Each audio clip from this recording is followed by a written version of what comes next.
What's up, Union Arena players? We're back at it again. I'm excited to start doing some Union Arena content for you guys to enjoy. But we have none other than Egman Events and GG Haven's Quad Win-A-Box event to cover. So hopefully you guys are excited as I am to see what decks kind of just decided to show up. So without further ado, let's get in the video and talk about it. So, as you can see, we have Egman Events, GG Haven's Quad Win-A-Box. So taking a look here, we have two purple Kenshin, Saito,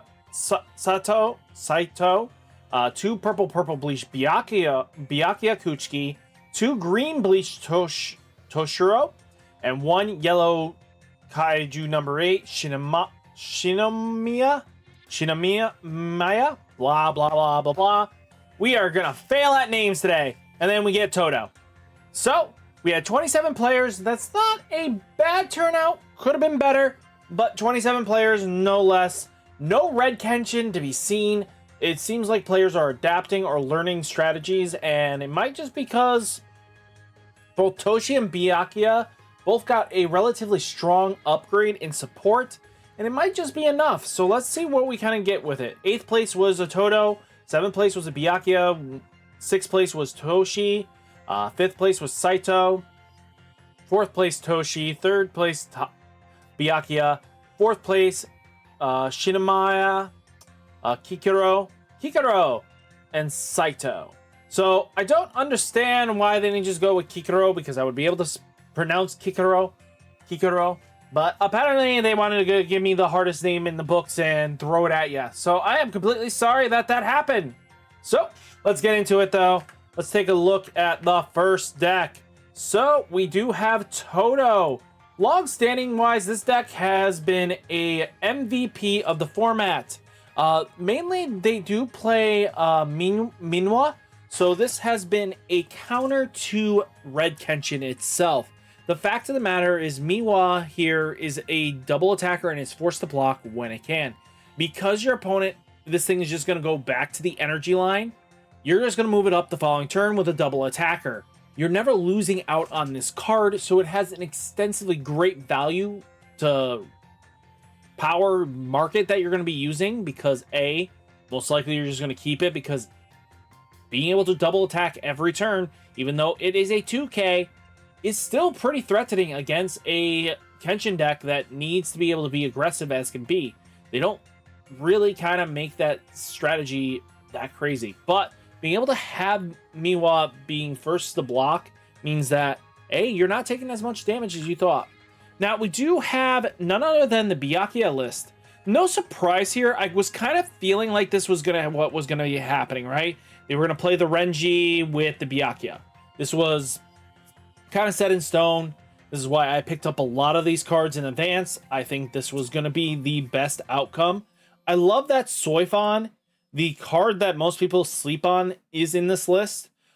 Being able to, you know, activate main, pay if on the front line, pay 1 AP. Once per turn, choose up to one character with 35,000 DP or less on your opponent's front line. At the start of your opponent's next turn, sideline that character, then switch this character resting, move it to your energy line.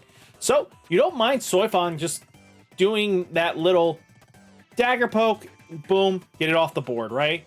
The fact that Byakuya can control a wide board very comfortably is a major plus for this deck as well. The fact that Byakuya got a new card in the form of, you know, the one cost here that is an act trigger. When play, look at the top 3 cards of your deck, place one of them into the sideline, then place the remaining cards at the top of your deck in any order.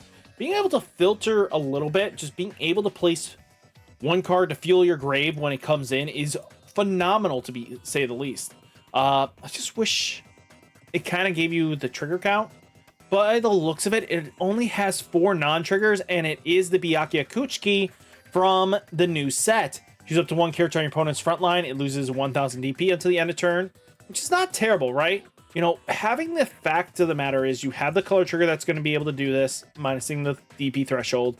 You have the Byakuya, you have the Renjis for the rush aspect, but you also have a new Renji that is nullify impact, activate main. You can only activate this ability if this character with BP less than its base BP on your opponent's front line, switch this character to active.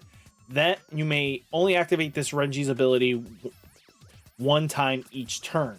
So being able to have this Renji come in once you do a Byakuya turn is nasty, to say the least. You know, being able to use Soifon to help control board states and stuff like that, they're going to lose that character anyway, so that most likely means they're going to block with it. So again, I'm really happy to see Byakuya doing extremely well. Now we do have none other than, this looks like they didn't put anything new in it. This is just classic Kenpachi Zaraki with Toshihiro. So they didn't upgrade it. I'm surprised there is no like new Kenpachi in the list, but again, that's up to the player base. Now we do have Saito. Saito is really interesting of a deck. As you guys know, being able to produce a multi-attack function, being able to snipe from the back line and apply pressure that way, really good to say the least. Now, this is a list that I was expecting to see the upgrades. So this, if you guys are planning on playing the Kenpachi Zaraki deck, you have the classic way, and that's not bad, but then you have all the new support you get. You have a Shinji that basically says, when played, look at the top 2 cards of your deck, place one at the top or bottom of the deck in any order. You know, the only non-trigger in this list is this Toshihiro, which is pretty decent, actually. Then you have Sunshui, that's looking at the top 3 cards of your deck. Reveal up to a 13-card squad affiliate card among them. Add it to your hand. Place the remaining cards at the bottom of the deck in any order. If you added a card to your hand, place 1 card from your hand into the sideline. Really solid, to say the least. Again, there's just so many good triggers. You know, then it's got, when played, draw a card.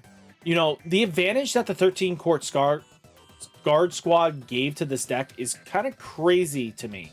You know, the filtering, the benefits that it gets. Then you have Kenpachi Zaraki here. Can't get his DP reduced, which is fine. This character, you know, reduces the energy requirement by 1 while in hand, so he can come in a little bit cheaper. So that's not bad. And then during your turn, if there is a character with 35,000 DP or more on your opponent's front line, this character gains 1,000 DP. So Kenpachi will always try to square up, which is really nutty to me. You know, there's no real bad reason to go about it, but just, wow. I think the support was really phenomenal for this deck, and I think we're going to see more of this in the future.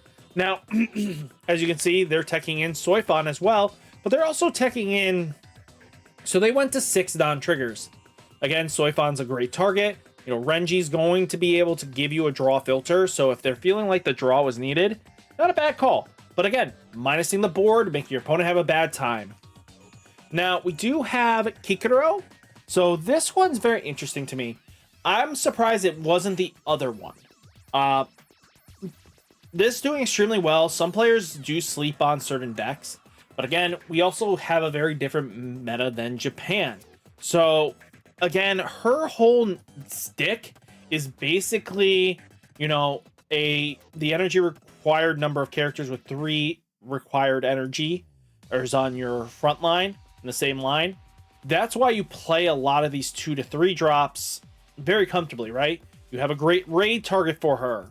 You know, you have herself as a color trigger. You have, you know, Hairu here just being another card that chooses up to one other character on the field. It gains 5,000 DP until the end of turn. If this character is played while one of your character's site or event abilities, if this character is played with one of your character's sites, events, or abilities comes in active. So being able to take advantage of what this deck can do makes it a really strong contender. I think a lot of players didn't know what they were building with this, so it's great to see that they have evolved and made this deck their own.